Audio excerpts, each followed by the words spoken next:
Hey guys, I almost had a little mini heart attack. This adapter to my camera charger is not working. I thought it was my camera charger or my batteries. Turns out it's this. I'd much rather this go bad than my charger.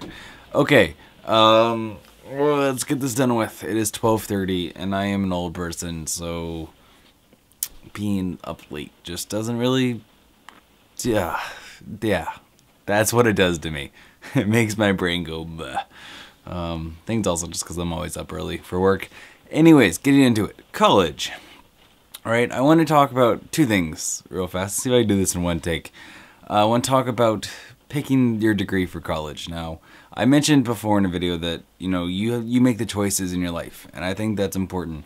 I think that you need to do what it is that you want to do in your life. I'm going to go back here and maybe, hold on, let's see, oh, maybe, yeah, maybe, there we go. You need to make the choices in your life. So that means you need to pick your degree that you want to go into. Now, you want to do something that you love, you want to do something that you're going to enjoy. And it's okay if you don't know that now. That's what college is kind of about. Now, in America, you have more of a choice, or more of an opportunity to kind of test the fields, and you don't have to choose right away.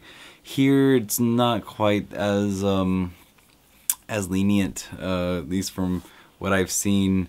But go into what you want. Don't let somebody else choose where you want to go. I have a friend who has a PhD in pottery. I believe his PhD is actually called ceramics, but it's a pottery degree.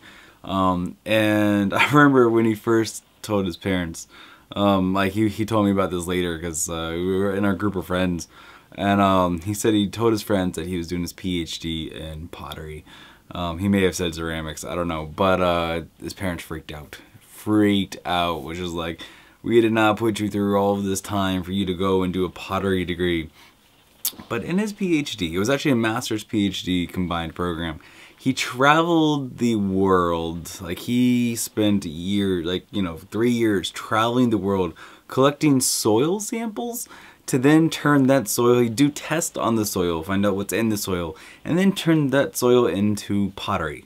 That is pretty awesome. Like, in his research did a lot of good, because it actually, talked about what toxins and what's in different soils around the world and how it's changed over time, and they had a catalog of soils in different places. But he did a pottery PhD, and he ended up traveling the world, and he ended up making little pieces of art with his travels. And basically what I'm trying to say is do what you want, because doing what you want in your degree is going to lead you far. It's a lot farther than if you don't do what you want. And then that's, I think, going to be the first kind of thing that I want to talk about, like, going into college.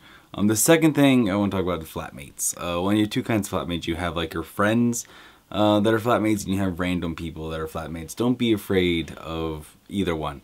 If you go into a flatmate situation, you go into a roommate situation with actual friends that you're already friends with, you need to sit down and talk about boundaries. You need to sit down and talk about what's expected, bills, everything. You need to sit down and do that framework, especially with friends, because, it can get awkward. It can get, if you need to talk to your friend about something that's, not wrong, you don't want to talk to them because they're your friend.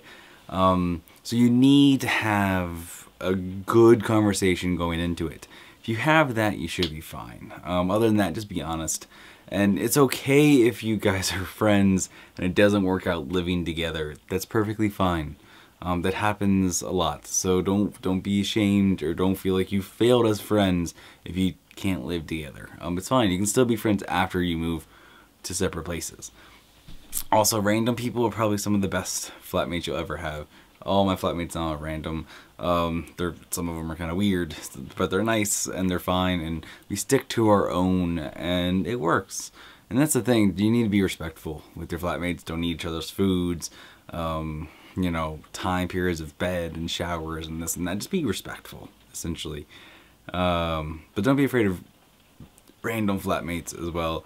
I never lived on campus when I was in college, so when I was away and when I was in college, I lived with a friend, and we didn't have that conversation. Got a little awkward, became better friends afterwards, and then lived with an ex that didn't work out, and then lived by myself in college.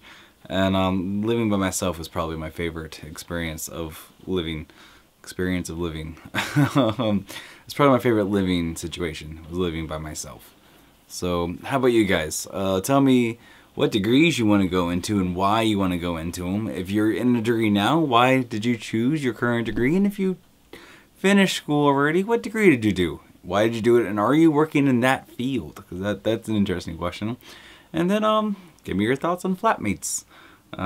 Maybe I can talk more about Flatmates, the flatmate etiquette. Actually, that would be a good video. Maybe I'll do that on Sunday on my day off. I'll do a flatmate etiquette video. That sounds like fun. Alright, I will see you guys tomorrow. One take. It's a little long. Meh.